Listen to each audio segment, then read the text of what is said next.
What's up, everyone? My name is Tyler. You're watching Mom's Basement MMA, and today I am joined by one of the rising amateur featherweight prospects in all of the UK. His name's Charlie Flanagan, and he joins me right now ahead of his upcoming title defense later on this month. Charlie, welcome to the program. Real treat watching you perform, man. Like, you seem to have it all. I like watching you fight, and I'm glad that you could take time out of camp to be on the program, sir.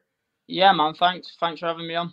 I Good to be. wanted to ask you a little bit about your career to date. You've been a very active competitor on the amateur circuit, roughly 4 years of bouts, and now you're like sitting on the top of the throne when it comes to like the amateur featherweight division in all of the UK. That's quite a journey, man. Can you tell me a little bit like what is like when did it all click for you that you are different and like MMA was going to be a big part of your life moving forward? Yeah, well, I started it when I was like 12, 13 years old, just as an hobby, like once or twice a week. And then I started when I got to like 15 or something like that. I was thinking, I want to pack this in. I want to pack this in. And I think my coach realised, and he said, "Yeah, I've got a fight for you." And that was the first time I fought. And ever since then, it's just been like, yeah, this is what I want to do. It was that first fight that got me into it properly. I started training properly after that. You are Tapology's #1 featherweight in the UK and in Ireland, and 3 overall in Europe. And that is just a wild stat to take in, considering you're still relatively new into this whole MMA business. Is that like surreal in a way? So, because so early on in your career, like you're the top dog, like you're the guy that everyone seems to want to fight. Does that add like a lot of pressure? And is it just kind of weird being a hunted man of sorts so early on in your career? No, it doesn't. It doesn't really add any pressure, to be honest with you. I feel like I've fought a lot of the UK guys. I don't feel like there's that many to fight now, to be honest with you. I feel like I've fought probably all the best guys in the UK, so I feel like I've already done it. Yeah, there's not really any pressure there. I know that I'm the best in the UK right now, so I just don't think there's anyone out there that can beat me, to be honest with you. Charlie, one of the things when I talk to fighters, they always tell me like how instrumental the defeats are. They say things like, I learned so much from losing, and it has been just like instrumental in terms of my overall growth and development as a fighter. How do you grow? How do you develop? How do you stay humble because you don't lose? I just think having them good people in the gym, you know what I mean? Your Chris Morris, your Corey Fry, your Zach Fry, your Aaron Abies. Like, I'm being pushed every day by these people. So that's why I'm growing. I've always got tough rounds in the gym. I'm always getting better. So that's how I get better, yeah.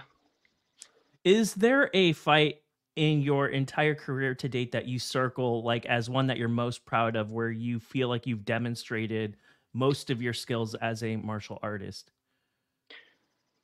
I feel like the Roman Deegan fight and the Brooklyn Thomas fight, I feel like they were quite entertaining fights, you know what I mean? I feel like the Roman Deegan fight, I showed everything. I showed my striking, my wrestling, and then in the end I submitted him, and he's a purple belt, so that just shows the level I'm on with my jiu-jitsu and that. One of the interesting things about you, for people who aren't aware, you fought Brennan Gait at UKFC 32. That is another top guy from Wales. That was a very entertaining fight.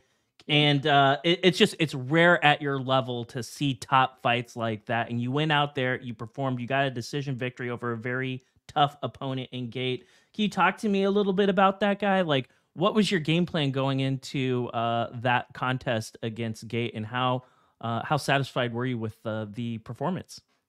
Yeah, we're very satisfied because obviously he was ranked, I think, #1 at the time at bantamweight. Obviously, he was stepping up a weight class, but I knew with his style, he's very like bouncy, spinning kick, spinning back fist, and I knew that ain't gonna last for 5 rounds. I knew as soon as we get past that second round, he's gonna start fading, and he did, and I just dominated. So for me to dominate someone who's #1 in the UK just shows how good I am, to be honest with you. It was a small cage, and one of the things that you did very, very well, in my opinion, is you timed the level changes perfectly. It seemed like you knew exactly what he was going to throw, when he was going to throw it, and you used that against him to get these fights down to the ground. Were you surprised at how effective your double leg was in that bout? My double leg's always been effective, so not really. Like everyone I've fought, I've took down. So I was watching these fights and I saw that he'd been taken down pretty easily. So I knew it wasn't going to be a problem. I knew at some point in that fight it will be on the floor, and that's where my strengths are. That's where I beat people, make people quit. Can you tell me a little bit, Charlie, about your gym? I'm curious. Can you talk a little bit about your coaches and your teammates? Like, who are the instrumental people that you're getting time in the training room with every single day that are help guiding this process and allowing you to like showcase your true abilities on fight night?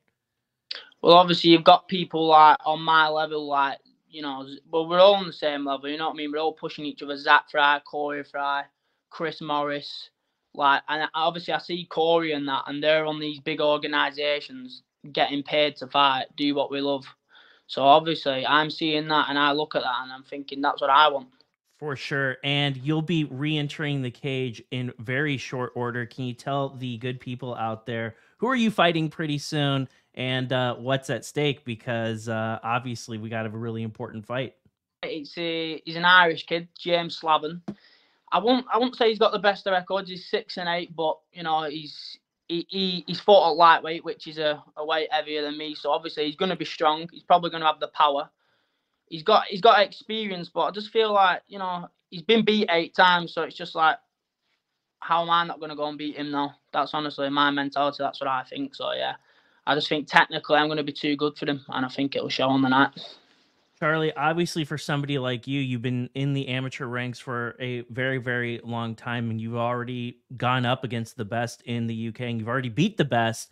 And can you kind of tell me, like, what makes sense for you after this? Is there like a guy in particular that you want to fight? Are you thinking about maybe going pro yet? Like, what's kind of like, what makes sense for you after this, in your opinion?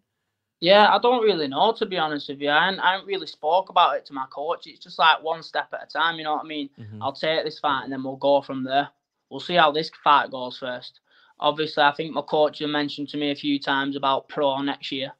But I'm 20-year-old, you know what I mean? Like I've got a lot of time on my side, so it's like there's no need to rush, one step at a time, you know what I mean? Yeah, absolutely makes perfect sense. Well, I hope one day I see you fight in Cage Warriors or something like that. Like you're obviously a Well, phenomenal talent, and I think you'd fit in really well. So I had a couple fun questions for you before I let you go. go on. The first one is going to be: we have a huge fight in the UFC pretty soon. We got Sean O'Malley going up against Marab. Who do you think's going to win that fight, and why? Sure, no, Mally, man, he's too slick. He's too slick. He'll piece him up definitely. Do you think he'll get a knockout? I think he will. Yeah, I think he'll KO him. I think I've seen like Darab be rocked a few times. You know what I mean? So against someone like Sean O'Malley, yeah, I think it's gonna get knocked out there. All right. Well, Charlie's going with the and still in that fight. And a fun question is: who's your favorite English fighter, and then who is your favorite American fighter? They could be past or present. My favourite English fighter, I'd say at the moment, is probably Tom Aspinall. He's doing the most for the English, you know. Tom Aspinall, Leon Edwards, but Leon Edwards has just been beat, hasn't he? My favourite American fighter, I'd probably say Dustin Poirier. Yeah, Oh, wow, Dustin. that's an interesting one. Tell me why. Yeah. I don't know. I just think he's exciting to watch. You know what I mean? Every fight you watch him, it's pretty exciting, isn't it? So yeah. Well, I think all of those are fantastic answers. I like Aspinall too. I think for me though, my English, it's just because I'm older. I would say Dan Hardy because like I was a huge fan of Dan Hardy when he was fighting back in the day. All right, well, Charlie, thank you so much for being on the program. But I did want to give the mic over to you, sir. If there's any sponsors that you need to talk about or anyone you'd like to thank before I let you go, let's do it. Just all my coaches, to be honest with you. Steve Nightingale, Jordan Chester, Corey Fry. All my teammates who are pushing me every day. And yeah, that's it really. Well, Charlie, we look forward to this performance, sir. You are a very special fighter, and I look forward to watching this fight, and I look forward to seeing what's next in your career. Yeah, thank you. Thanks for having me on.